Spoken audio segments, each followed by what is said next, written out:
ආයුබෝවන් ආදරණීය දරුදරියනි අපි මීට ප්‍රථම 13 වන පාඩම් ඒකකයට අදාළ පාඩම් පරිච්ඡේද 7ක් කතා කරා. අපි අද කතා කරන්න යන්නේ 8 වන පාඩම් පරිච්ඡේදයයි. 8 වෙනි ලෙසන් එක. කලින් කිව්වා වගේම 13 වසරට ඔබට වැටෙන මාතෘකාවල ව්‍යාපාර සැලසුම් හැරෙන්න සෙසු මාතෘකා 6ම කළමනාකරණය හා සම්බන්ධ මාතෘකා. සියල්ලම කළමනාකරණය. එතකොට මූලික කළමනාකරණ ඒකක අපි කතා කරලා ඉවර කරා. ඒ වගේම වැඩිපුර ප්‍රශ්න බර තබන පේපර් එකේදී වැඩි අවධානයක් ලබාගත් මාතෘකාවක් තමයි අපි දැන් මේ කතා කරමින් ඉන්න මෙහෙයුම් කළමනාකරණය.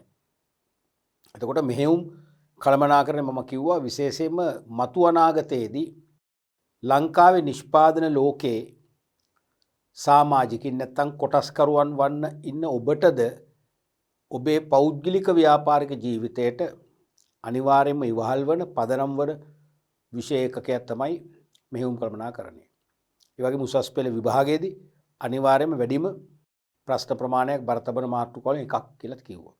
ඒකම ඔබ විශ්වවිද්‍යාලයට අධ්‍යාපනය ලබන කාලෙක වාණිජ්‍යවේදී උපාධියක් හෝ කළමනාකරණ උපාධියක් හෝ මූල්‍ය හා ගිණුම් කරන උපාධියක් හෝ ව්‍යවසායකත් උපාධියක් හෝ අලෙවිකරණ උපාධියක් කියන උපාධි මොන උපාධිය කළත් මෙහෙයුම් කළමනාකරණ ඔපරේෂන්ස් මැනේජ්මන්ට් කියන පාඩම ඇතැම් උපාධිවල වසර 2ක් ඇතැම් උපාධිවල වසර 3ක්ම ඉගෙන ගන්න තියෙන පුළුල් විෂයක් කියලා කිව්වා. අන්නේ ඉහළ අධ්‍යාපනය ලබන්නට අවශ්‍ය පාලමක් හා සමානයි මේ මාතෘකාව. ඒ කියන්නේ මේ මාතෘකාව අපි හදාරා තිබීම විශ්වවිද්‍යාලයේදී අදාළ මාතෘකාව පහසුවෙන් ඉගෙන ගන්න ආරම්භක පදනමක් වශයෙන් ඔබ පාවිච්චි කරන්න පුළුවන්කම ලැබෙනවා. ඒ නිසා කොහොමත් මේ ඒකකයත් අතිශය වැදගත් ඒකකයක් කියලා අපි දැනුත් කියනවා එදත් කිව්වා. එහෙමනම් අපි අද කතා කරන්න යන්නේ 8 වෙනි පාඩම යටතේ නිමෙවුම් වල ගුණාත්මක බව තහවුරු කර ගැනීම සඳහා තත්ත්ව පාලන ක්‍රම. ඕනෑම රටක ඕනෑම ප්‍රදේශයක ඕනෑම නිෂ්පාදන ආයතනයක කම්හලක නිපදවන නිමෙවුම් වල ගුණාත්මක බව ඉහළ යන්න ඕනේ. මොකද මේ ගුණාත්මක බව ඉහළ යන තරමට තමයි ඉල්ලුම වැඩි වෙන්නේ. වෙළඳ පොලක් දිනන්න පුළුවන් වෙන්නේ.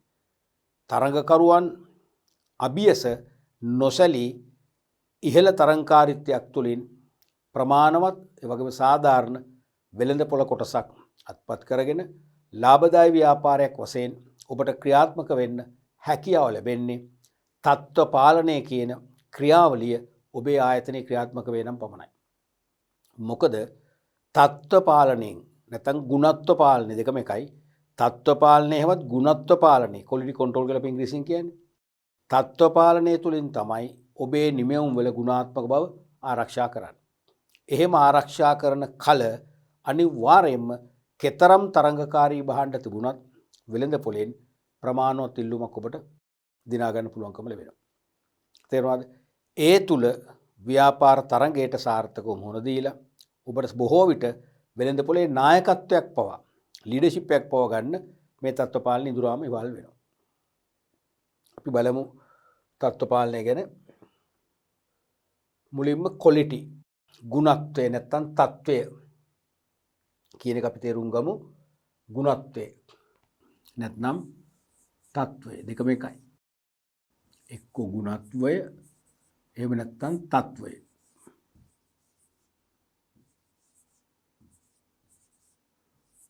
තත්ත්වය දෙකම එකයි.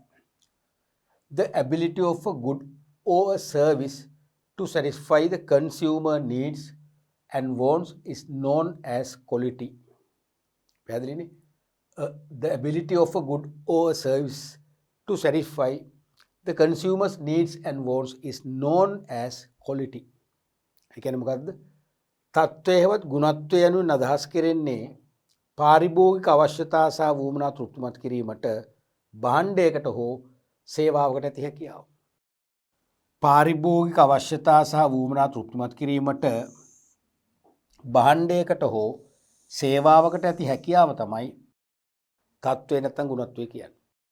දැන් කෙතරම් නිර්මාණශීලී නිෂ්පාදිතයක් වුණත් කෙතරම් ආකර්ශනීය නිෂ්පාදිතයක් වුණත් හොඳ පියකරු නැත්නම් ඇසට ප්‍රියජනක ඇසුරුමක් නිර්මාණය කරලා තිබුණා වුණත් ඒ නිමෙවුමෙන් ඔබේ අවශ්‍යතා සහ වුවමනා තෘප්තිමත් නොවේ නම් ඔබේ අවශ්‍යතා සහ වුවමනා තෘප්තිමත් නොවේ නම් ඒ අනිවාර්යයෙන්ම ගුණත්වයක් වශයෙන් ප්‍රසලකන්න බෑ.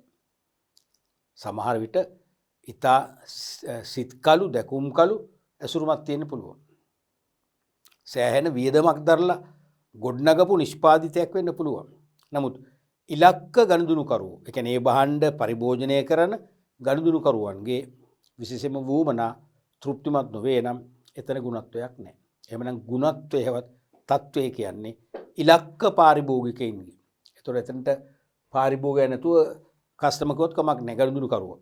ඉලක්ක පාරිභෝගිකයින්ගේ අවශ්‍යතා සහ වුවමනා තෘප්තිමත් කිරීමට යම් භාණ්ඩයකට හෝ සේවාවකට ඇති හැකියාව තමයි තත්ත්වය නැත්නම් ගුණත්වය කියන්නේ. එහෙම නැත්නම් අපිට මෙහෙමත් ඔක නිර්වචනය කරන්න පුළුවන්. ඉලක්ක පාරිභෝගිකයින්ගේ අවශ්‍යතා සහ වුවමනා තෘප්තිමත් කිරීම සඳහා කිසියම් භාණ්ඩයක් හෝ සේවාවක් තුළ ඇති අංගෝපාංග කීපයක එකතුවක්. ඒත් හරි. කිසියම් භාණ්ඩයක ඇති අංගෝපාංග කීපයක එකතුවක්. දැන් සමහර අය ගුණත්වය කියලා කියන්නේ තත්ත්වයෙන් උසස් කියලා කියන්නේ පරිහරණය කිරීම පහසු නිසා. එහෙම නැත්නම් නඩත්තු කිරීමේ පහසු නිසා.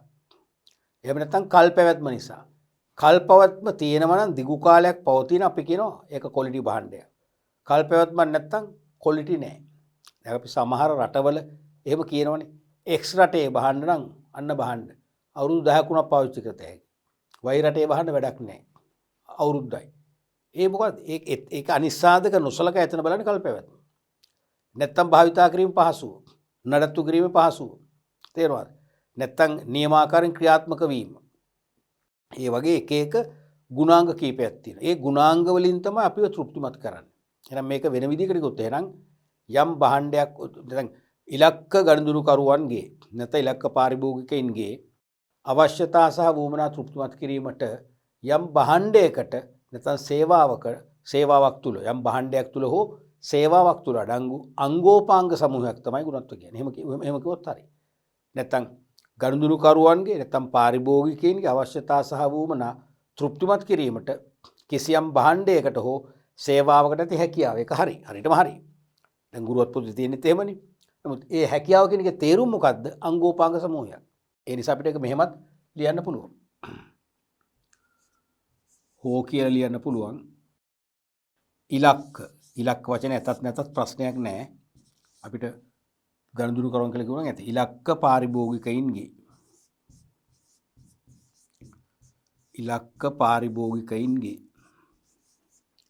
එහෙම නැත්නම් පොදුවේ ලියන්න පුළුවන් ගනුදෙනුකරුවන්ගේ. ඒත් හරි. ගනුදෙනුකරුවන්ගේ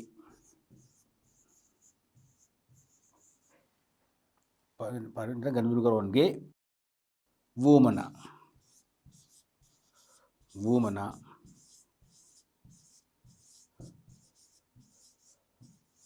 තෘප්තිමත් කිරීමට යම් භාණ්ඩයක්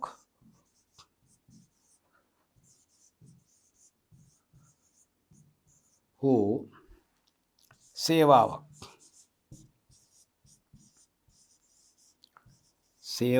තුල ඇති නැත්නම් අඩංගු අංගෝපාංග සමූහයකි.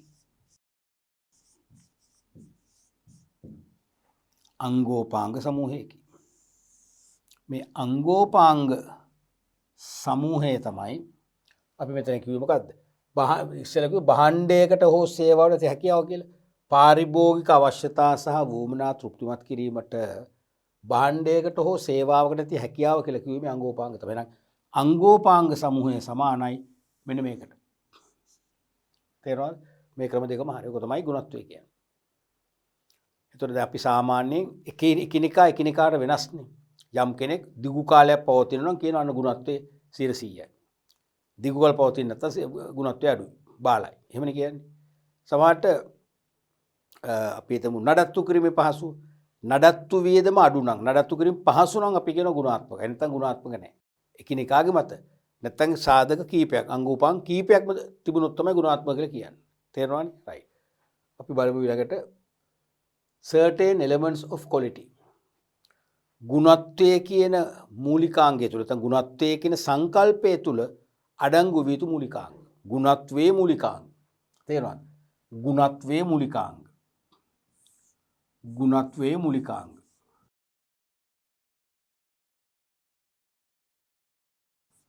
ගුණත්වයේ මූලිකාංග. අපි දැන් දෙවන නිර්වචනයක් ගද්දී කිව්ව මූලිකාංග සමූහයක් කියලානේ. අපි එහෙමම කියමු. ගුණත්වයේ මූලිකාංග. ගුණත්වය රැකිච්ච භාණ්ඩයක හෝ සේවාවක නැත්නම් ගුණත්වයේ රැකෙන නිමවුමක මෙන්න මේ ගුණාංග නැත්නම් මේ මූලිකාංග ගම්‍යමාන වෙන්න ඕන. අන්තර්ගත වෙන්න ඕන. විද්‍යාමාන වෙන්න ඕන. එකක් තමයි proper functioning. ඒ කියන්නේ මොකද්ද? නිසියාකාරව ක්‍රියාකාරී වීම. නැත්නම් ක්‍රියාත්මක වීම. නිසියාකාරව ක්‍රියාත්මක වීම. වාහනයක් කියන්නකෝ. අපි වාහනේ පණ ගන්වන සැනින් නියමාකාරයේ ක්‍රියාත්මක වෙන්න ඕන. පණ ගැන්වූ සැනින් අපිට දහවන හැකියාව තියෙනවා. අපි තුන් පණ ගන්වලා විනාඩි 10ක් විතර ඉන්න ඕන හීට් වෙන්න. විනාඩි 10න් පස්සේ ඉදිරියට යන්න අපි හිතමු ෆස්ට් ගියර් එකේ කිලෝමීටර් කාලක් විතර යන්න ඕන. ආයි සෙකන්ඩ් ගියර් එක මාරු කරලා තව කිලෝමීටර් භාගයක් යනවා. ඔහොම වුණොත් මොකද වෙන්නේ? හරිම ව්‍යාකූලයිනේ. හරිම අපහසුයිනේ. මනා ක්‍රියාකාරීත්වයක් නැහැනේ. එහෙනම් මනා ක්‍රියාකාරීත්වය කියන්නේ ෂණයෙන් අපි හිතමු එක්ක අදාළ බටන් එක ප්‍රෙස් කරලා නැත්තම් කී එක නැත්නම් යතුරු දාලා අපි පණ ගන්නවන ක්‍රියාත්මක වෙනවත් සමගම එන්ජින් එක පණ ගැන්වෙන්න ඕනේ.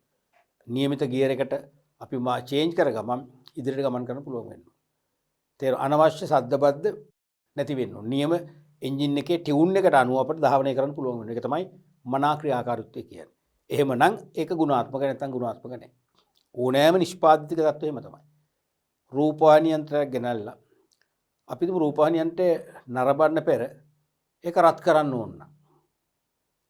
තේරෙනවද? අපි තුමු විනාඩි 10ක් පළ රත් කරාම තමයි වැඩ කරන්නේ. ඉතින් ඒක මනා ක්‍රියාකාරීත්වය නෙවෙයි. නැත්නම් රූපවාහිනී යන්ත්‍රය අපි ඔන් කරලා පැය භාගයක් විතර ගියාම තමයි පින්තූර රාමු වැටෙන්නේ. එතකොට අපිට හදිස්සියකට කිසිවක් බලා ගන්න බෑ. එහෙනම් මනා ක්‍රියාකාරීත්වයක් නැහැ. තේරෙනවද? එහෙනම් තේරෙනවද? ඒ වගේ ගනුදෙනු කරුවට අවශ්‍ය විදියට එයාගේ සිතැඟියාවන් ඉටුවන ආකාරයේ මනා ක්‍රියාකාරීත්වයක් තියෙනවා නම් අන්න ඒ භාණ්ඩේ ගුණාත්මකයි. තේරෙනවද? එහෙනම් පළවෙනි එක තමයි මනා ක්‍රියාකාරීත්වය. මනා ක්‍රියාකාරීත්වය.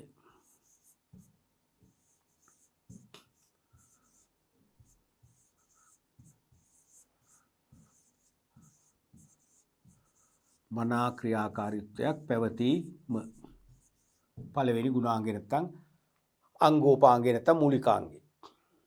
දෙවෙනි එක තමයි ඩියුරබිලිටි. ඒ කියන්නේ මොකක්ද? ඩියුරබිලිටි කල් පැවැත්ම.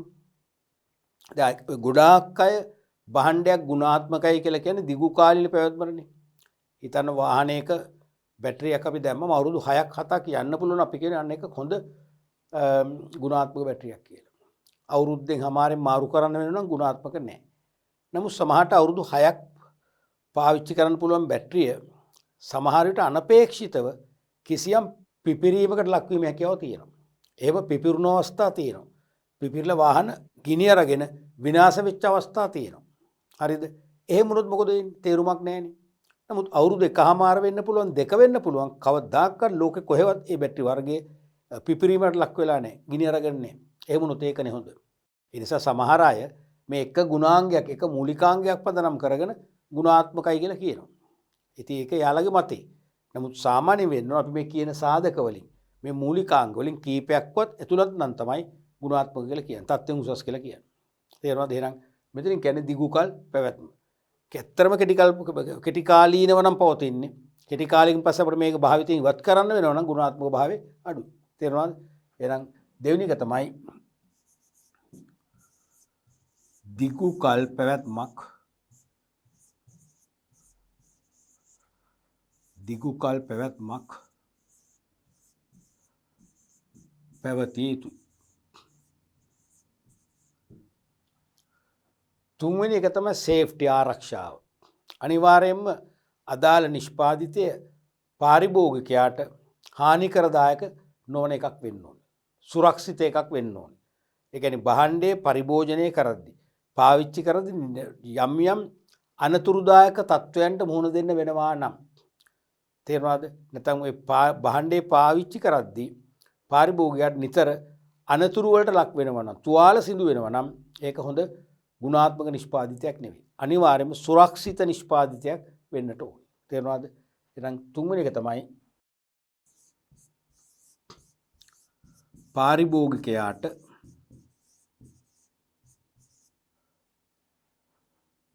අවම අනතුරු සහිත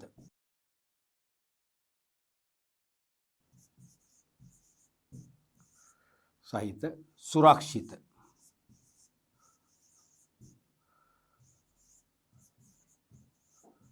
එකක් වීම ආරක්ෂාකාරී භාණ්ඩයක් වෙන්න ඕනේ. එතකොට තමයි අපි ගුණාත්මක කියලා කියන්නේ. ඊළඟට රිලයබිලිටි. ඒ කියන්නේ මොකක්ද? විශ්වාසවන්ත බව.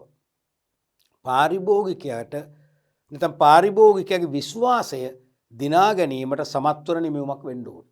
ඒ කියන්නේ මේ භාණ්ඩය දිගු කල් පැවැත්ම අනතුරුදායක නැහැ. තේරෙනවද? මනා ක්‍රියාකාරීත්වය ඊළඟට මේ භාණ්ඩය කවදාකවත් නියමිත ලයිෆ් ටයිම් එක ආයු කාලයට පෙර අලුත් වැඩියා කිරීමට ලක් වෙන්නේ නැහැ. සමහර පාර්ට්ස් අපි තුමු ලයිෆ් ටයිම් ඒවා මාරු කරන්න වෙන්නේ නැහැ. එහෙම විශ්වාසයක් තියෙනවා නම් තමයි ඒ භාණ්ඩය ගුණාත්මකයි කියලා කියන්නේ. දැන් සමහර රථ වාහන තියෙනවා විශ්වාස නැහැනේ. අපි කියන අසවල රටේ වාහන දපු ෂුවර් නැහැ. දන්නේ නැද්ද ඒ අසවල රටේ වාහනනේ? එහෙම කියලා කියනවනේ. මොකද විශ්වාසය නැහැ. ඒ රටේ වාහනයක්ද? බය නැතුව ගන්න. කමන්නේ අවුරුදු 10ක් පරණ ගන්න ප්‍රශ්නයක් නැහැ. පොඩි රිපෙයාර් එකක් කරලා යන්න පුළුවන්. පාර්ට්ස් ඕන තරම් තියෙනවා. අන්න විශ්වාසය. අන්න විශ්වාසය තේරුණාද? එහෙනම් පාරිභෝගික විශ්වාසය.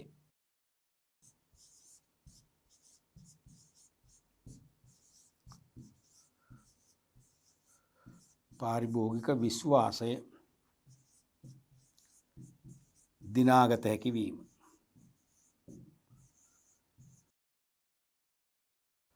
පාරිභෝගික විශ්වාසය දිනාගත හැකි වීම. ඊළඟට සූටබිලිටි. ඒ කියන්නේ මොකක්ද? යෝග්‍යතාවය. පාරිභෝගික වුවමනා තෘප්තිමත් කිරීමට යෝග්‍ය එකක් වෙන්න ඕන. අපේ වුවමනා තෘප්තිමත් කිරීමට යෝග්‍ය නොවන නැත්නම් නොගැලපෙන භාණ්ඩයක් නම් එහෙනම් අපි කියන්නේ ගුණාත්මක බවින් අඩුයි.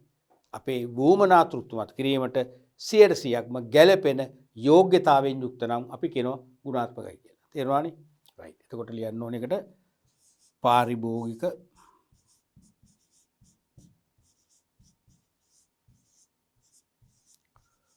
වුවමනා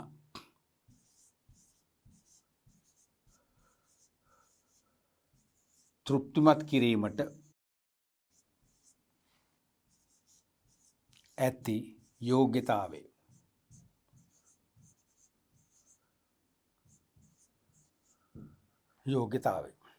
ඊළඟට easy to maintain පහසුවෙන් නඩත්තු කළ හැකි බව. දැන් යම් කිසි අපි තුමු යන්ත්‍රයක් වෙන්න පුළුවන්, වාහනයක්, රිදි ශෝධන යන්ත්‍රයක්, රූපවාහිනී යන්ත්‍රයක්, අපි තුමු මුළුතැන්ගේ උපකරණයක්, යොම් පියුම් උපකරණයක්, ඒවා අනිවාර්යෙන් පහසුවෙන් නඩත්තු කරන. නඩත්තු පහසු තියෙන්න ඕන. අපිටම සමහරට මේන්ටේන් කරන්න පුළුවන් වෙන්න. අපිටම අවශ්‍ය පාර්ට්ස් මාරු කරගන්න පුළුවන් වෙන්න ඕන. දැන් සමහර ඒවා මෙන්න කෙලින්ම කම්පැනිම ඇවිල්ලා මාරු කරලා දෙන්න ඕන.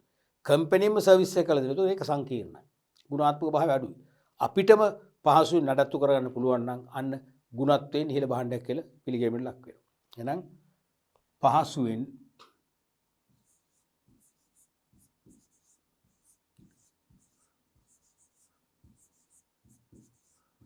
නඩත්තු කළ හැකි වීම. පහසුවෙන් නඩත්තු කළ හැකි වීම. ඊළඟට up to the standard. ඒ කියන්නේ මොකක්ද? નિયમિત ප්‍රමිතියට අනුකූල බව. ඒ කියන්නේ දැන් සමහර භාණ්ඩ නෙවෙයි ගොඩක් භාණ්ඩවල ප්‍රමිතියක් තියෙනවා. ශ්‍රී ලංකා ප්‍රමිතිය ආයතන හඳුන්වා දීපු ජාතික ප්‍රමිතියක් වෙන්න පුළුවන්. නැත්නම් ස්විට්සර්ලන්තයේ ජිනීවා නුවර පිහිටි අන්තර්ජාතික ප්‍රමිති ආයතනය ISO ආයතන හඳුන්වා දීපු ISO ප්‍රමිතියක් නැත්නම් ජාත්‍යන්තර ප්‍රමිතියක් වෙන්න පුළුවන්. ඒ ප්‍රමිතියට අනුකූලයි කියලා ISO ආයතනය හෝ නැත්නම් ISO අනුමත කළ ශ්‍රී ලංකා ප්‍රමිති ආයතනය හෝ වෙනත් පෞද්ගලික තත්ත්ව පාලන ආයතනයක් විසින් සාම්ප්‍ර පරීක්ෂා කරලා අනුමැතිය දීලා තියෙනවා නම් SLS ලකුණ හරි ISO ලකුණ හරි සලකුණ හරි ඇසුරුමේ මුද්‍රණය කරලා තියෙනවා නම් අනිවාර්යයෙන්ම එහෙනම් ඒක අපි පිළිගන්නවා ප්‍රමිතියට අනුගත භාණ්ඩයක්. යන්න ගුණාත්මකයි. කොහොමද ප්‍රමිතියට අනුගත නම් අනුකූල නම් අපි තත්ත්වෙන් උසස් කියලා පිළිගන්නවා. එහෙම නැත්නම් අපිට තත්ත්වෙන් උසස් කියලා පිළිගන්නේ නැහැ. සමහර අය පිළිගන්නවා. සමහර අය මධ්‍යම ප්‍රමාණයෙන් පිළිගන්නවා. සමහර අය කොහෙත්ම පිළිගන්නේ නැහැ. ඒ නිසා අනිවාර්යයෙන්ම ප්‍රමිතියට අනුගත නම් අපි කියනවා තත්ත්වෙන් උසස් කියලා. එහෙනම් ප්‍රමිතියකට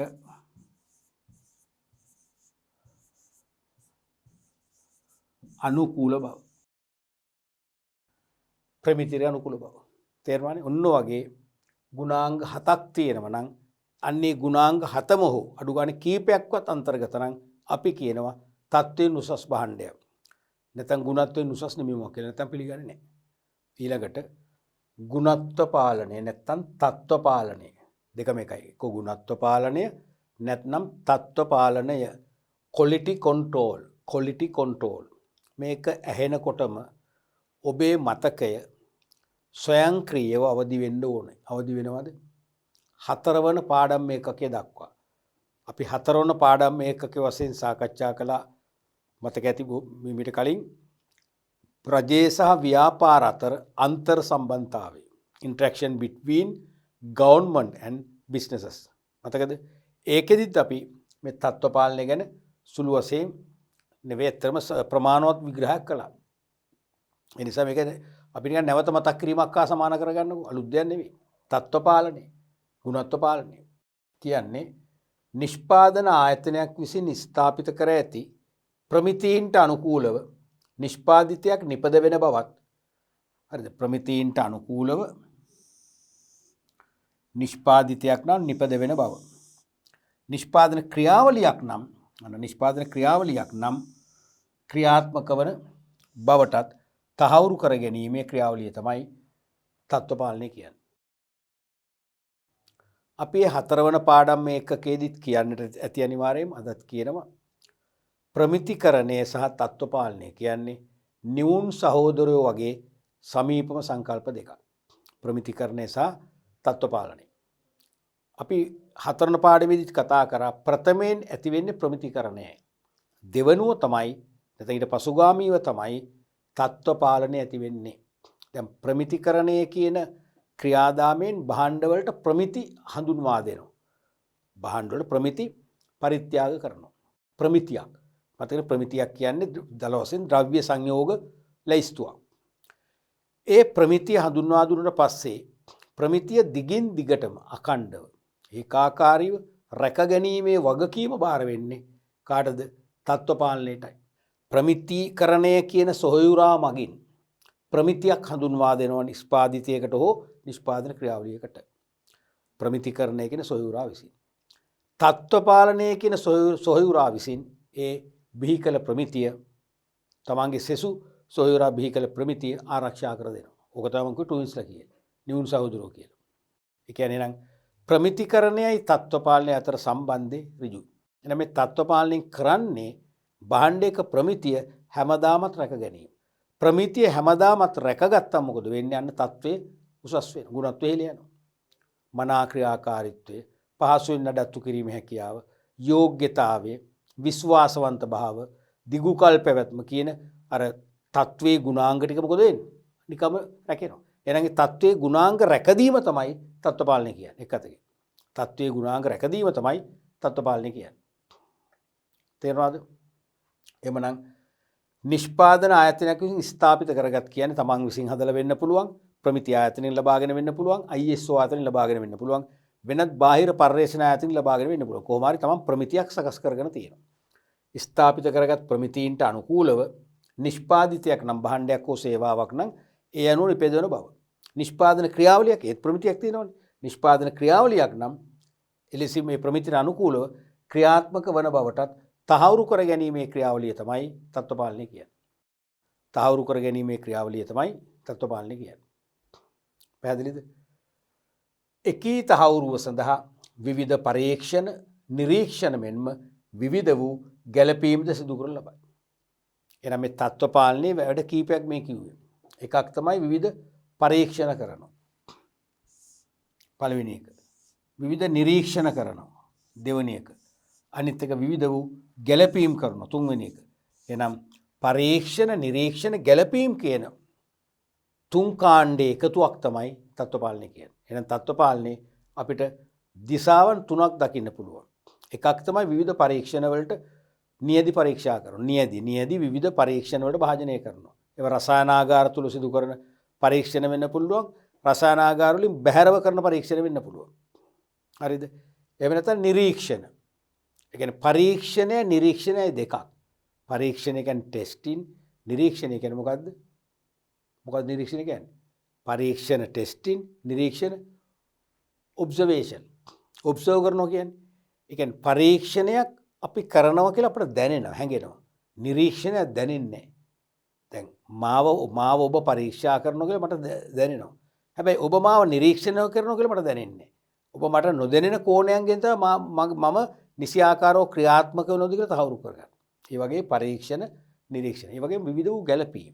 දැන් මේ පරීක්ෂණ නිරීක්ෂණ දෙකෙන්ම හැඟෙනවා නම් යම් දෝෂ ඇති වෙනවා. ප්‍රමිතියට පටහැනිව නිෂ්පාදනයේ ද්‍රව්‍ය සංයෝග වෙනවා. ප්‍රමිතියෙන් නියම කර ප්‍රමාණය ඉක්මවා සෙන්ටිග්‍රේඩ් අංශ ගානකින් මේක රත් වෙනවා, රත් කරනවා වැඩි. එහෙනම් ඒව අඩු කරනවා. අන්න ගැළපීම්. තේරෙනවද? ද්‍රව්‍ය සංයෝගය වැරද්දුවා නම් නියමිත ද්‍රව්‍ය සංයෝගයට ගන්න නැවත කලවම් කිරීම කරනවා. ඒ වගේ ගැළපීම්. කිරීමෙන් තමයි තත්ත්ව පාලනය සම්පූර්ණ වෙන්නේ. ඒකෙන් තමයි භාණ්ඩේ ගුණත්වය ආරක්ෂා වෙන්නේ. එහෙනම් නිතරම මේ තත්ත්ව පාලනය කරන්නේ මොකද්ද? ප්‍රමිතිය රැකීම. ප්‍රමිතිය රැකීම තුලින් භාණ්ඩේ ගුණත්වය ආරක්ෂා කිරීම. ප්‍රමිතිය රැකීම තුලින් භාණ්ඩේ ගුණත්වය ආරක්ෂා කිරීම තමයි තත්ත්ව පාලනය කරන්නේ. පැහැදිලිනේ? රයිට්. අපි ඊළඟට බලමු තත්ත්ව පාලනයේ ව්‍යාපාර වෙත වැදගත් වීමට හේතු. මේ තත්ත්ව පාලනය කියන ක්‍රියාවලිය ව්‍යාපාර වල වැදගත් වෙන හේතු. දැන් අපිට කරන්න කියලා නැහැ. තත්ත්ව පාලනය සිදු කරන ක්‍රම කීපයක් තියෙනවානේ. එකක් නේ හොඳම ක්‍රමය. ලෝකේ සෑම දියුණු රටකම සියලු මහා පරිමාණ ව්‍යාපාර අනුගමනය කරන ක්‍රමය තමයි තමන්ගේ ව්‍යාපාරය තුළම තත්ත්ව පාලන අංශයක් පවත්වාගෙන යාම. ක්වොලිටි කන්ට්‍රෝල් ඩිපාර්ට්මන්ට් එකක් මේන්ටේන් කිරීම. අනිවාර්යයෙන්ම ලැබ් එකක් ඕනේ. රසායනාගාරයක් ඕනේ. ඒ වගේම රසායනාගාර පරීක්ෂකවරු ඕනේ. ඒගොල්ලන්ට අවශ්‍ය පරීක්ෂණ උපකරණ මෙවලම් අවශ්‍යයි. වායු සමන පහසුකම්, මනා වාතාශ්‍රය, ආලෝකය, සමහරට සීතාගාර, සීතකරණ, තේරෙනවද? විවිධ රත් කිරීමේ උපකරණ, විවිධ මිනුම් ක්‍රමවේදයන් දාපු අංග සම්පූර්ණ රසායනාගාරයක් ඕනේ. පුහුණු සේවකයෝ ඕනේ. ඒගොල්ලන්ට ඉතා ඉහළින් වැටුප් ගෙවන්න ඕනේ.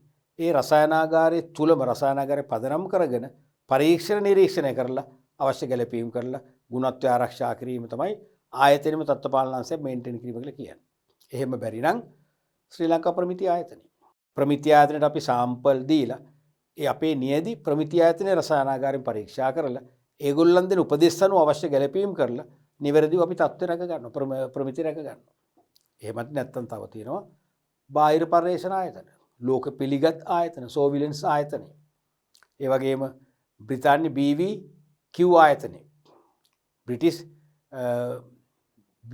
වෙරිටාස් ක්වොලිටි ඉන්ටර්නැෂනල් කියන ආයතනය.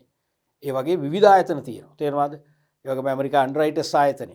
ඒ වගේ විවිධ බාහිර පර්යේෂණ ආයතනවල ශාඛා ලංකාවේ තියෙනවා. ඒ පර්යේෂණ ආයතනවල සාම්පල් දීලා පරීක්ෂා කරවගෙන ඒගොල්ලෝ උපදෙස් අනුව අවශ්‍ය ගැළපීම් කරලා තත්ත්වය ආරක්ෂා කරගන්නත් පුළුවන්. ඒ වගේ විවිධ ක්‍රම තියෙනවා.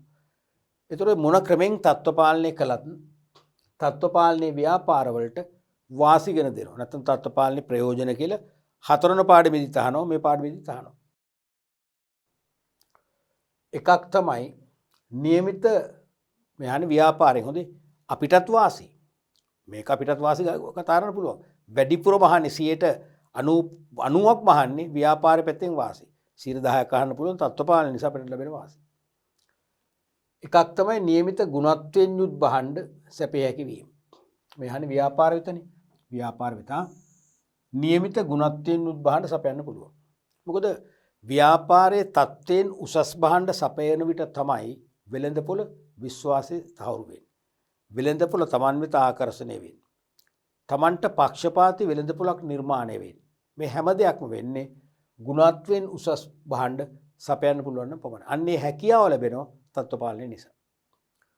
ඒ නිසා හානි වීම හා paludu වීම අඩු කරගත හැකි වීමෙන් අපත යාම අවම කරගන්න පුළුවන්.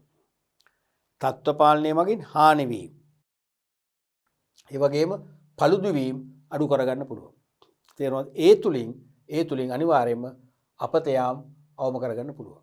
මොකද හානි වෙනවා නම් ඒ භාණ්ඩේ කන්ඩෙම් වෙනවා. වෙළඳ පොලේ මිලදී ගැනීම ප්‍රතික්ෂේප වෙනවනේ. කෙතරම් උත්සාහ ගත්තත් අලිවි කරන්න අලිවි වෙන්නේ නැහැ. තේරෙනවද? paludu වුණොත් ඒත් එහෙමනේ. ඒක තනිකර අපතයක් පාඩුවක්. අන්නේ පාඩුව නැති වෙනවා. මොකද තත්ත්ව පාලනයේ මගින් හානි වීම paludu වීම වගේ දේවල් ඊටාම ශූන්‍ය මට්ටමකට පත් කරන්න පුළුවන්. තුන්වෙනි වාසිය. තරඟකාරීත්වයට සාර්ථකව මුහුණ දී හැකියි. ඇයි තරඟකරුවන් අභිබවා අපට තත්ත්වයෙන් උසස් භාණ්ඩයක් වෙළඳ පොළට ගෙන ගොස් පාරිභෝගික මනසේ මතයක් ඇති කරන්න පුළුවන්, මතයක් වපුරන්න පුළුවන්. මේක තමයි බෙස්ට් ක්වොලිටි ප්‍රොඩක්ට් එක. එහෙම මතයක් දුන්නොත් මේක තමයි වෙළඳ පොළේ තියෙන හොඳම ගුණාත්මක භාණ්ඩය කියලා මතයක් දුන්නොත් මොකද වෙන්නේ? තරඟකරුවන් අභිබව අපිට විශාල පාරිභෝගික ආකර්ෂණයක් ලැබෙනවා. ඒ තුලින් ප්‍රමාණවත් ඉල්ලුමක් වර්ධනය කරගන්න පුළුවන්කම ලැබෙනවා. ඒ නිසා තරඟකරුවන්ට වඩා අපි වෙළඳ පොළක් දිනනවා කියන්නේ අපි තරඟකාරීත්වයට සාර්ථකව මොහොනදී තරඟකාරීත්වයේ ජයග්‍රහණය කළා. ඒ කලේ මොකක් නිසාද?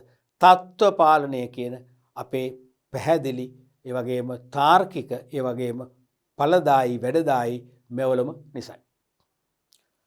හතරවන වාසිය තමයි අකණ්ඩව වෙළඳ පොලේ රැඳී සිටිය හැකි. දැන් තත්ත්ව පාලනයක් අකණ්ඩව වෙන්නේ නැත්නම් කලක් යනකොට ප්‍රමිතියටත් වෙනස් වූ තත්ත්වයෙන් බාල භාණ්ඩ තමයි නිර්මාණය වෙන්නේ. නමුත් තත්ත්ව පාලනය අකණ්ඩව ක්‍රියාත්මක වෙද්දී භාණ්ඩේ ප්‍රමිතිය අකණ්ඩව ආරක්ෂා වෙනවා. එදා වගේම අදත් කිසිම වෙනසක් නැති ඊටාම තත්ත්වයෙන් උසස් හොඳ භාණ්ඩ කියන පාරිභෝගික මතයක් පාරිභෝගික කතිකාවක් වෙළඳ පොලේ නිර්මාණය වෙනවා. ඒ පාරිභෝගික මතය ඒ පාරිභෝගික කතිකාව කෝටි ගාණක් වියදම් කරලා ප්‍රචාරණය ඇතුළු ප්‍රවර්ධන ක්‍රියාමාර්ග ගත්තත් ලබන්න බැරි දෙයක්. එනම් ප්‍රචාරණයෙන් ප්‍රවර්ධනයෙන් පවා උකහා ගන්න බැරි වාසියක් තමයි තත්ත්ව පාලනයෙන් ඉල්ලන දෙන්නේ. ඊළඟට පාරිභෝගික තෘප්තිය උපරිම වීම නිසා පාරිභෝගික පක්ෂපාතීත්වය වර්ධනය වීම. අනිවාර්යයෙන්ම තත්ත්ව පාලනය නිසා පාරිභෝගික තෘප්තිය ඉහළ යනවා. හරි සතුටුයි. උසස් තත්ත්වයේ භාණ්ඩයක් කිසි කරදරයක් නැහැ. පාවිච්චි කරන්න ලේසි, නඩත්තු කරන්න ලේසි, දිගු කාලයක් පවතිනවා, ලේසියෙන් අලුත් වැඩියා කිරීමක් එන්නේ. අන්න ඒ වගේ ධනාත්මක මතයන් එක්කලා පාරිභෝගිකයාගේ සතුට නැත්නම් තෘප්තිය උපරිම වෙනවා. ඒ නිසා පාරිභෝගික පක්ෂපාතීත්වය වර්ධනය වෙනවා. එහෙනම් පක්ෂපාතී වෙළඳ පොළක්. ඒ කියන්නේ මොකද්ද? පක්ෂපාතී වෙළඳ පොළක් නිර්මාණය වෙනවා. පක්ෂපාතී වෙළඳ පොළක්.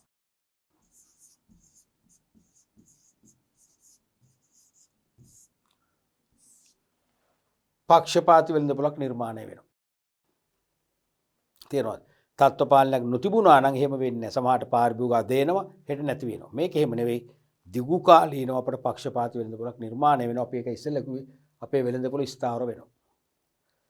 ඊළඟට නෛතික තත්ත්වයන් අනුව කටයුතු කළ හැකි වීම. නීතිමය තත්ත්වයන් අනුවත් ක්‍රියාත්මක වෙන්න පුළුවන්. අපි ප්‍රමිති ආයතනය එක්ක ISO ආයතනය අනුමත කළ ප්‍රමිතියක් අනුව අපි හදන්නේ. ඒ නිසා අපි නීත්‍යානුකූලයි. අපි වැරදි වැඩ කරන්නේ තත්ත්ව පාලනයේමගේ මේ ප්‍රමිතිය අපි දිනපතා රකිනවා. සෑම නිෂ්පාදන වටයක් පාසම අපි ඒක ආරක්ෂා කරනවා. එහෙනම් අපේ නෛතික චෝදනා ඉන්නේ නීත්‍යානුකූලව අපි නිෂ්පාදනය දෙනවා. බාහිරින් වෙළඳ පොලෙන් නීතිමය පැමිණිලි නීතිමය චෝදනාත් බැහැර වෙලා යනවා. ඊළඟට ආයතනයේ සමස්ත පිරිවැයවම වෙනවා. මොකද තත්ත්ව පාලනය නිසා වැරදි අඩු වෙනවානේ. දැන් වැරදි නිෂ්පාදිත බිහි වුණොත් ඒවා තනිකරම පාඩුවන්නේ. වෙළඳ පොලට දාන්න බෑ. දැම්මත් මිනිස්සු මිලදී ගන්නෑ. හරිද? දැන් ඒ තත්ත්වේ නෑ. ඒ නිසා මොකද වෙන්නේ? සමස්ත නිෂ්පාදන පිරිවැය අඩු වෙනවා. ඒ නිසා සාපේක්ෂව අඩු මිලට සපයන්න, ඒ නිසා ඉල්ලුම වැඩි කරගන්න, විකුණුම් සහ ලාභ වැඩි කරගන්නත් මේක මඟ පාදනවා. ඊළඟට වෙළඳ පොළට පහසුවෙන් පිවිසිය හැකි වීම. අපි තත්ත්ව පාලනය මගින් ප්‍රමිතියට අනුකූල ඉතා අනර්ඝ තත්ත්වයේ භාණ්ඩයක් වෙළඳ පොළට හඳුන්වා දෙනකොට නිකන් ටෙස්ට් කරලා බලන්න හරි ගන්නවා කියන මානසිකත්වයට එනවා.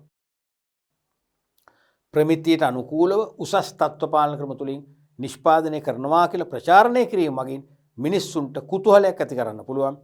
මිනිස්සුන්ගේ මනස අවුස්සන්න පුළුවන්. අපි මිලදී අරන් බලමු. වරක් අරන් පාවිච්චි කරලා බලමු. කියන තැනට අපි පාරිභෝගිකයෝ නැත්නම් වෙළඳපොළ අවුස්සනවා. වෙළඳපොළ කලබවනවා.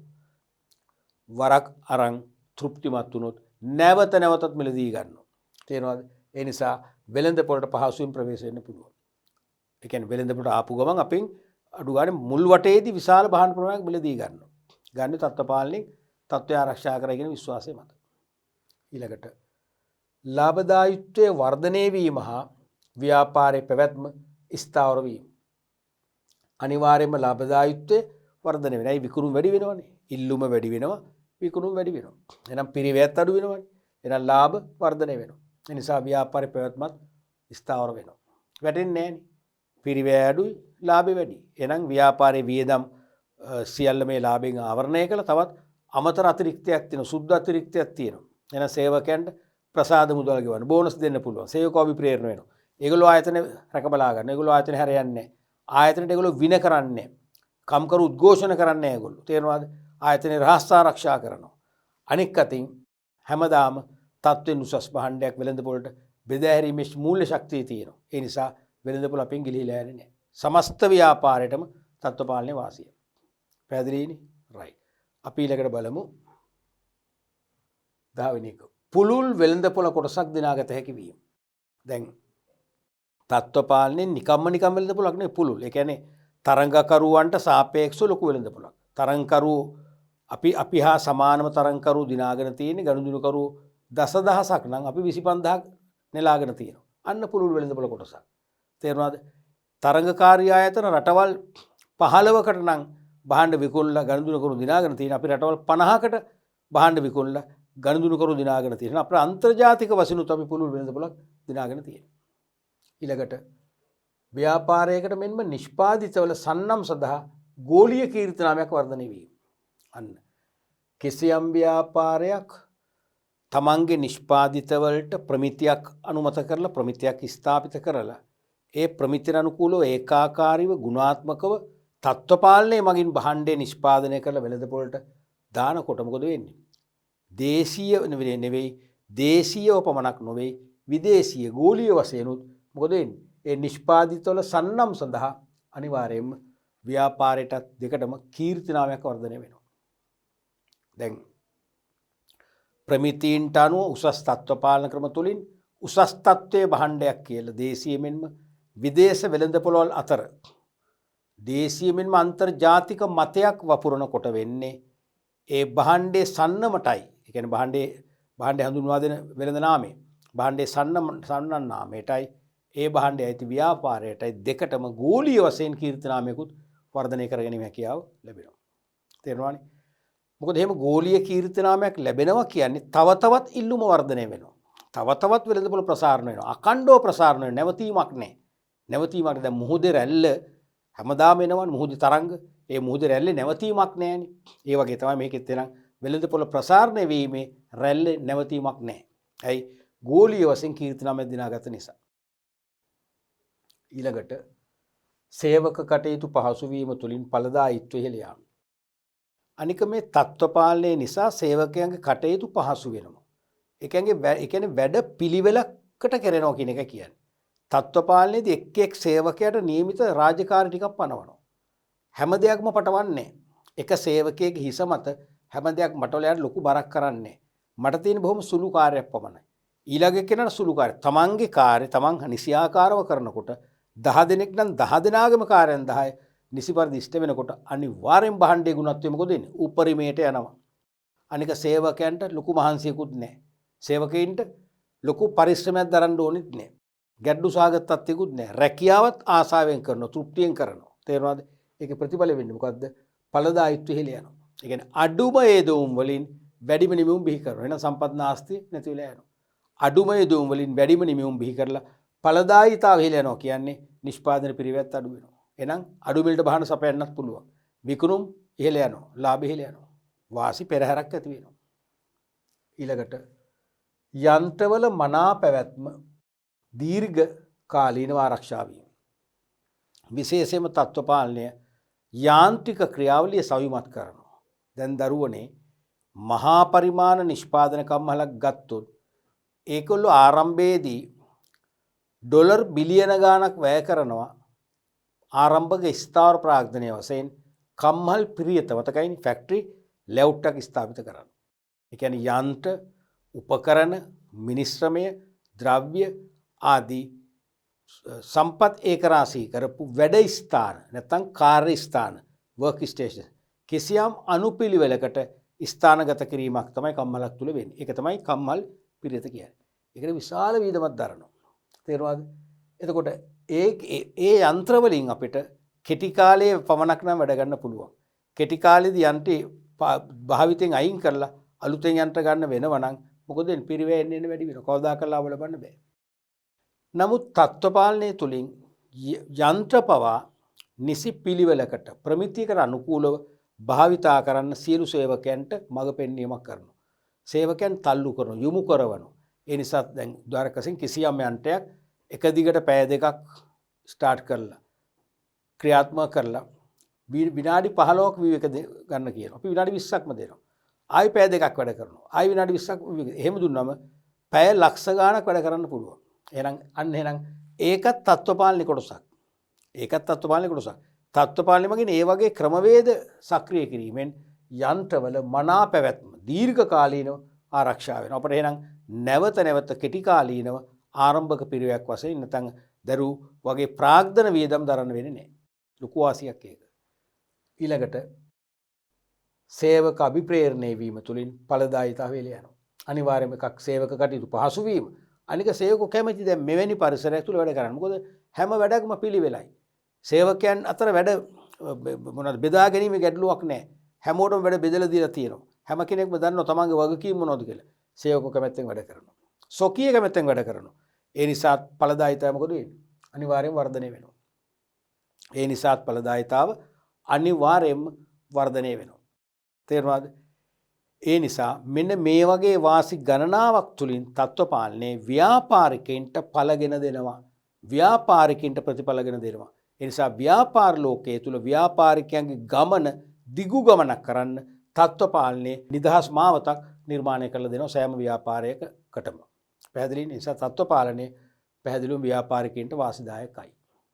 එතකොට තත්ත්ව පාලනයෙන් ව්‍යාපාරිකෝ ඒ වගේ වාසි මාලාවක් අත් කරගන්න අතරම අපිටත් වාසි නැතුව නොවේනේ නේ. එහෙනම් තත්ත්ව පාලනය තුලින් පාරිභෝගිකයොත් වාසි ලබනවා.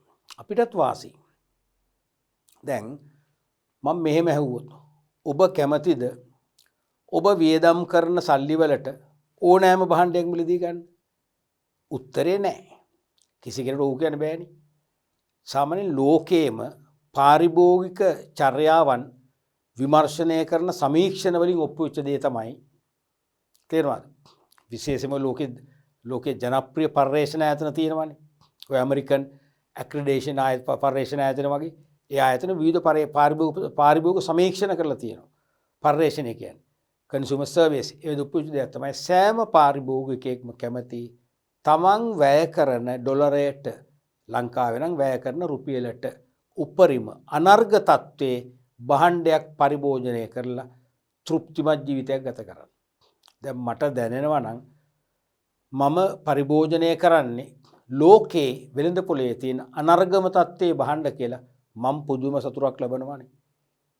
මට දැනෙනවා නම් මම ලෝකේ වෙළඳ පොළවල තියෙන බාලම භාණ්ඩ ඊටාම දිලිඳු මට්ටමේ අය පාවිච්චි කරන භාණ්ඩ මේවා ඇත්තම විවිධ රෝගකාරක නිෂ්පාදිත සෞඛ්‍ය ආරක්ෂිත නැහැ කියලා දැනෙනවා නම් මම සතුරු නෑනේ. එහෙනම් ඕනම පාරිභෝගිකයෙක් අංකයකට සතුරුදායක වෙන්නේ තමන් වැය කරන මුදලට රුපියලට හෝ ඩොලරයට හෝ පවුමට හෝ යුරෝ වලට හෝ තමන් වැය කරන මුදලට ඉතා ඉහළ තෘප්තියක් ගෙන දිය හැකි භාණ්ඩයක් පරිභෝජනය කරලා සතුරු වෙන්නයි බලන්නේ. අන්න ඒ සතුරු තමන්ට ලැබෙනවා. තේරෙනවද? ඒ සතුරු තමන්ට ලැබෙනවා. හේතුව තත්ත්ව පාලනය තුළ නියමිත ප්‍රමිතිය නියමිත ආකාරයෙන්ම ආරක්ෂා කරලා තියෙනවා. අපි භාණ්ඩේ දැන් අවුරුදු 5කට පෙර පාවිච්චි කළා. 10කට පෙර පාවිච්චි කළා. ඒ වගේම අදත් පාවිච්චි. ඒ වගේම අදත් පැවැත්ම. ඒ වගේ මදත් කල්පයක්. දැන් සමහර වෙලාවදී අපි ඕක වෙනස් වෙනවනේ. අපි කියන මේවා දැන් වෙන මේ බයිසිකල් වර්ගය, මේ මෝටර රථ වර්ගය, මේ විදුලි උපකරණය දැන්ට අවුරුදු 15ක රුධි ගත්තා නම් තාමත් අපි පාවිච්චි කරනවා. ඒවා කල්පයක් අවුරුදු 15 20ක් තියෙනවා. දැන් ඒවා අවුරුදු 2යි ෂුවර් නැහැ. අපි එහෙම මත තියෙනවනේ. තේරෙනවද? එවැනි මත ඇති වෙන්නේ නැහැ. තත්ත්ව පාලනය මගින් අපි විශ්වාස කරනවා අපිට හොඳ තත්ත්වයේ භාණ්ඩයක් හම්බ වෙනවා. දිගු කාලයේ පවතින භාණ්ඩයක්, ඩියුරබිලිටි කියන එක ආරක්ෂා වන භාණ්ඩයක්. අපිට පහසුවෙන් පරිහරණය කළ හැකිය.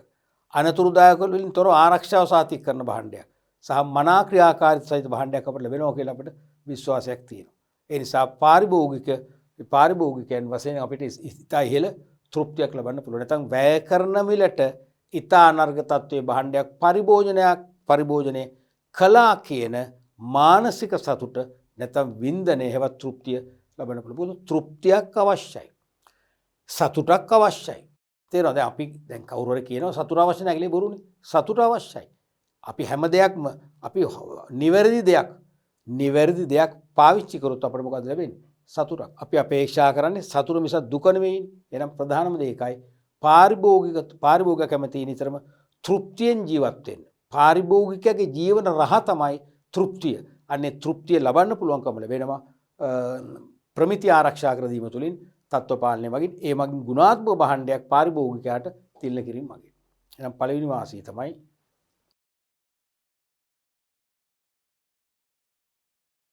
පරිභෝජනයේ තුලින්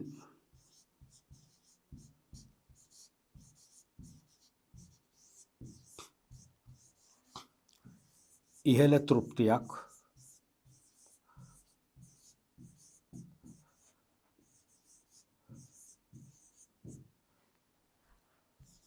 ලබාගත හැකි වීම.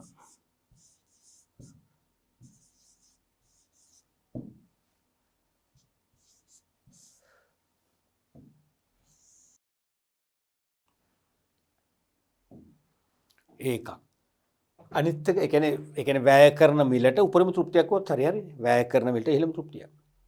දෙවැනි එක තමයි විශ්වාසී මිල දී ගැනීම. දැන් ඔබ කිසියම් ගුරුවරයෙක්ගේ ඉගෙන ගන්නකොට මේ ගුරුවරයාගේ ඉගැන්වීමේ කලාව අනුව උගන්වන ධාරිතාව අනුව ගුරුවරයාගේ විෂය තර්ක කිරීමේ ශක්තිය අනුව අපිට අනිවාර්යයෙන්ම ඉහළම දැනුමක් ලබන්න පුළුවන්. අපිට අනිවාර්යයෙන්ම ඒ සාමාර්ථයක් ගන්න පුළුවන් කියන විශ්වාසය આવොත් අපිට ඉගෙන ගන්න පුළුවන් වෙන්නේ. නමුත් මේ මිනිස්සු උගන්වන්නේ මොනවද කියලා අපිට තේරෙන්නේ නැහැ. මෙයාගේ මේ වගේ ඉගෙනගෙන අපි කවද ඉගෙන ගන්නද? වැඩි සිතවිල්ලක් එනවා කියන මොකද්ද? අතෘප්තියනේ. අවිශ්වාසයනේ. ඒ නිසා අපිට අවිශ්වාසයත් එක්ක ගමනක් යන්න බෑ. ජීවිතේ කිසිවක් අපට අවිශ්වාසයත් එක්ක ළඟා කරගන්න බෑ. ස්ථිරසාර කරගන්න බෑ. දිගුකාලීන කරගන්න බෑ. දැන් අපි යාළුවොත් එක්ක මිත්‍රකම් පවත්වද්දී පවා මිත්‍රයා ගැන සැකෙන් බලනවා නම් අවිශ්වාසයෙන් බලනවා නම් යම් මොහොතක කෙටි කාලයක් තුළ අපි යාගෙන් ඈත් වෙන්න වෙනවා. ඕක තමයි ඇත්ත කතාව. පැවැත්මක් නැහැ කියන එක අපි කියන්නේ. පැවැත්මක් ලබන්න නම් මොන වාසයද අවශ්‍ය වෙන්නේ? විශ්වාසය අවශ්‍යයි. එහෙනම් තත්ත්වෙන් උසස් භාණ්ඩයක් කියලා දැනෙනකොට තත්ත්ව පාලනය මගින් අපිට විශ්වාසය මිලදී ගන්න පුළුවන්. මොකද සැක සංකා නැතුව විශ්වාසය මිලදී ගැනීමත් පාරිභෝගිකයාගේ සමාට ආයු කාලය පවදික් කරනවා. එයාගේ ප්‍රෙෂර් එක නැති වෙනවා, ස්ට්‍රෙස් එක නැති වෙනවා. තේරුණාද? එහෙනම් දෙවෙනි එක තමයි ඉහළ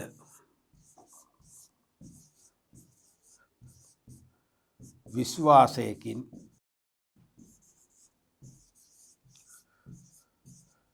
මිලදී ගත හැකි වීම.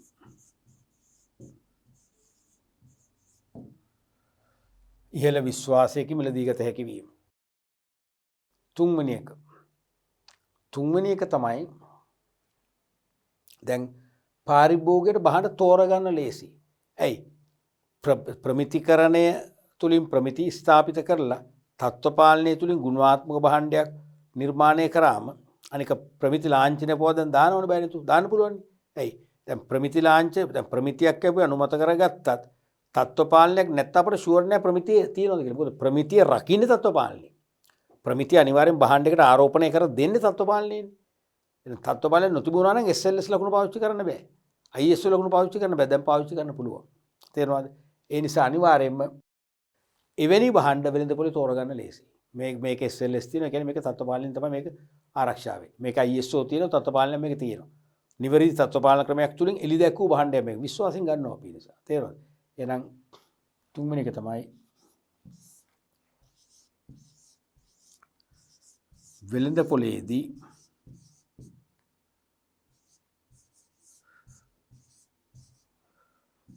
පහසුවෙන්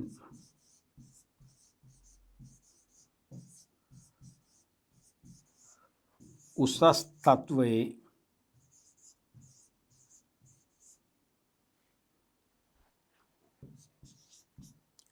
භාණ්ඩ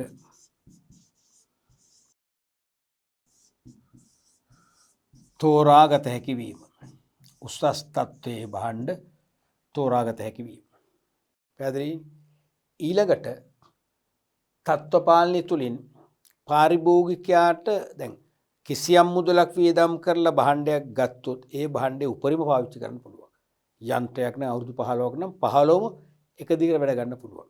එහෙනම් තමන් වැය කළ මුදල් අපත ගියා වෙන්නේ. අපි දැන් යම් කිසි මුදලක් වියදම් කරලා භාණ්ඩයක් අරගෙන කෙටි කලකින් ඒක අපිට පාවිච්චි කරන්න බැරි වුණොත් පාවිච්චියෙන් අයින් කරන්න මොකද වෙන්නේ? අනිවාර්යයෙන්ම ඒකට යට කළ මුදල අපරාධයක්. යන්ත්‍රයක් කියන්නකො ලක්ෂ 50ක් වියදම් කරලා යන්ත්‍රයක් ගන්නවා.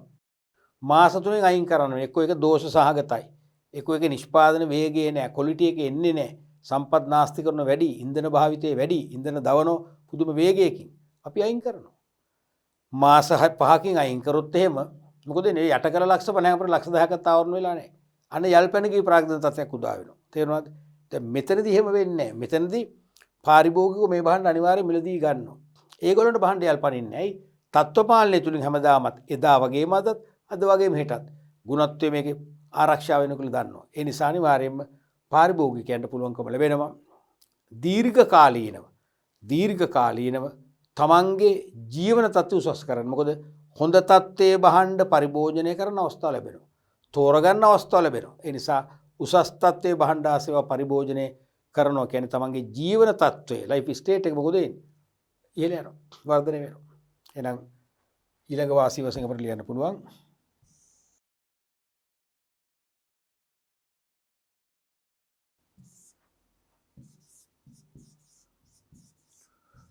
උසස් තත්ත්වයේ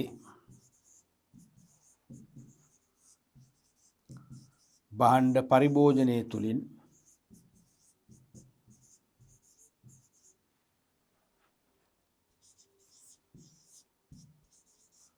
තම ජීවන තත්ත්වය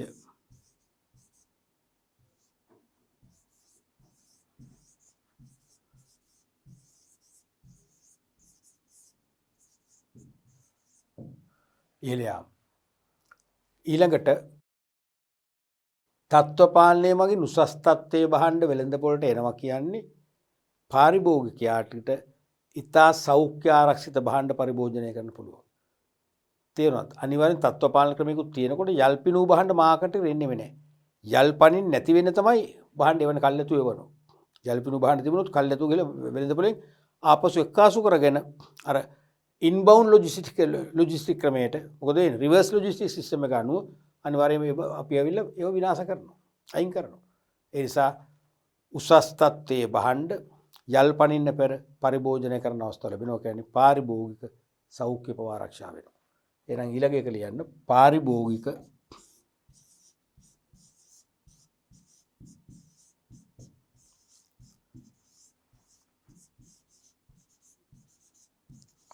සෞඛ්‍ය ආරක්ෂා වීම.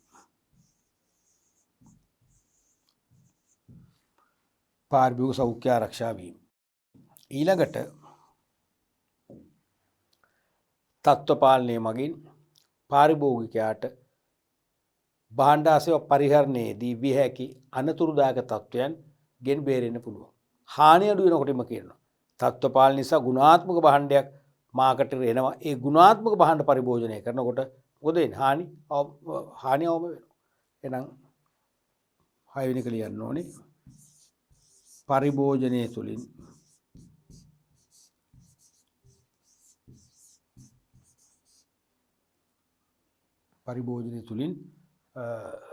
විය හැකි වෙනවා කියන එක අනිවාර්යෙන් විය හැකි හානි අවම වන බැවින්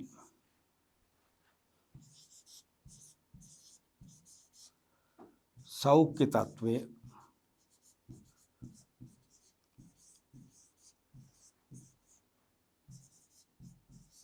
ආරක්ෂා වේ.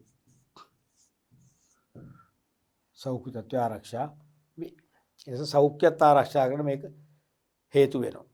අනිත් එක තමයි දැන් තත්ත්වයෙන් උසස් භාණ්ඩයක් අත්පත් කරගෙන පරිභෝජනය කරනවා කියන්නේ අනිවාර්යයෙන්ම මොකද වෙන්නේ?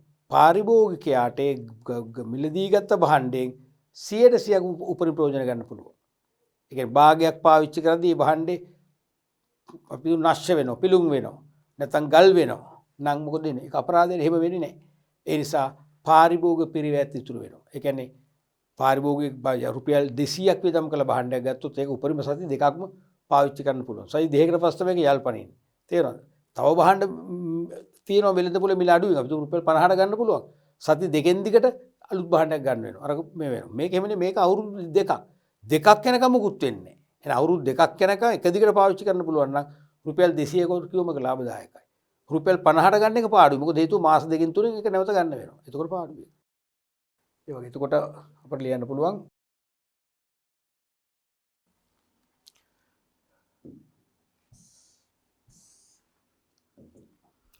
නිවැරදි මිලදී ගැනීම තුලින්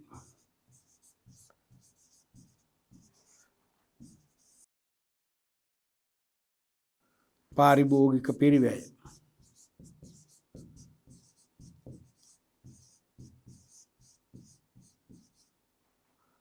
ඔන්න ජීවන වියදම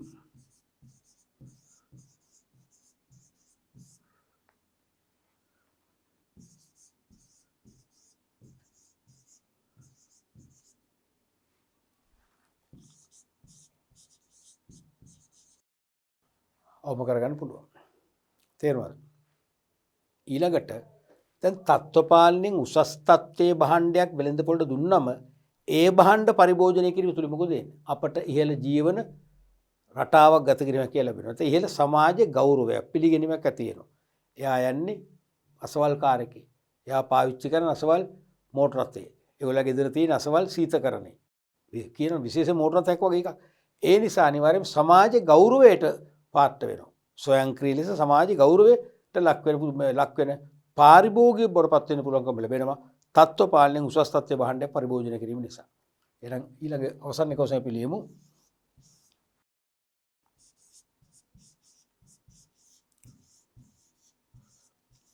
උසස් තත්ත්වයේ භාණ්ඩ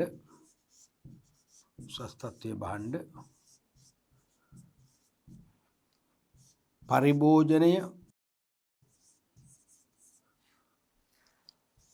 කළ හැකි වීමෙන්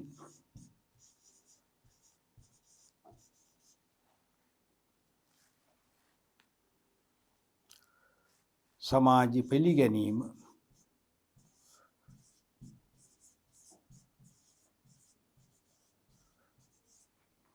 වර්ධනය වේ. හරිනේ. ඔන්න වගේ ව්‍යාපාරවලට වගේම පාරිභෝගිකයන්ටත් තත්ත්ව පාලනය මොකද වෙන්නේ? වාසි ගෙන දෙනවා. අනිවාර්යයෙන්ම දෙගොල්ලන්ටම වාසි. හොඳයි. ඒතර අපි අද පාඩම් පරිච්ඡේද කතා කරේ මෙහෙයුම් කළමනාකරණ ඒකකයේ යටතේ 8 වන පාඩම් ඒකකයේ වශයෙන් තත්ත්ව පාලනය. නැත්නම් ගුණත්ව පාලනය. මොකද අපි කිව්වේ තත්ත්ව පාලනය කියලා? කිසියම් ප්‍රමිතියකට අනුකූලව භාණ්ඩයක් නිපද වෙන බවත් නිෂ්පාදන ක්‍රියාවලියක් නම් ප්‍රමිතියට අනුකූලව හොඳින් ක්‍රියාත්මක වන බවටත් තහවුරු කර ගැනීම සඳහා සිදු කරන පරීක්ෂණ නිරීක්ෂණ හා ගැළපීම් සමූහයක් තමයි තත්ත්ව පාලනය කියලා කිව්වේ. ඊපස්සේ අපි කිව්වා තත්ත්ව පාලනය මගින් ව්‍යාපාරවලට ලැබෙන වාසි නැත්නම් තත්ත්ව පාලනයේ ව්‍යාපාරවලට කොහොමද දායක වෙන්නේ? අපිට කොහොමද දායක වෙන්නේ? විශේෂයෙන් අපේ පැත්තම ඔබ අමතක කරන්නේ. ව්‍යාපාර පැත්ත කොහොම හරි ලියා ගන්න. එහෙනම් තත්ත්ව පාලනයේ ව්‍යාපාරිකයන්ට කොහොමද වාසි වෙන්නේ? අපිට කොහොමද වාසි වෙන්නේ කියලා අපි අන්තිමට සාකච්ඡා කරා. අපි ඊළඟට මේ 13 වන එකකේ තවත් වටිනාම පාඩම් ඒකකයක් අපේ අවසන් පරිච්ඡේදයේ වශයෙන් ඊළඟ පාඩමේදී සාකච්ඡා කරලා මේ පාඩම සම්පූර්ණයෙන්ම නිමා කරන්න අපේක්ෂා කරනවා.